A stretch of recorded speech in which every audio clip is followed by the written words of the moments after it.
আমার উত্থাপিত বিষয়টি হচ্ছে শিশু খাদ্য ও শুকনো খাবারের প্যাকেটে আরবি হরফের লেখা নিষিদ্ধকরণ প্রসঙ্গে।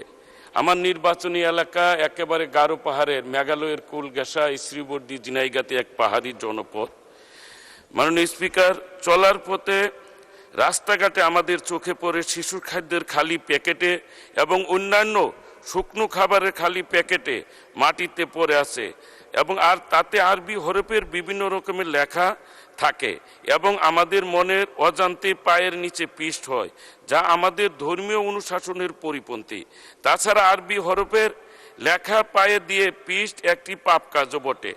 তাই মাননীয় স্পিকার, আপনার মাধ্যমে মাননীয় সংশ্লিষ্ট মন্ত্রীর নিকট আমার আবেদন হচ্ছে যে এই যে আরবি হরফের লেখা নিষিদ্ধ করা একান্ত প্রয়োজন। অতএব এই বিষয়ে যথার্থ পদক্ষেপ গ্রহণের জন্য সবিনয়ে আপনার মাধ্যমে মাননীয় সংশ্লিষ্ট মন্ত্রী মহোদয়কে অনুরোধ জানাচ্ছি।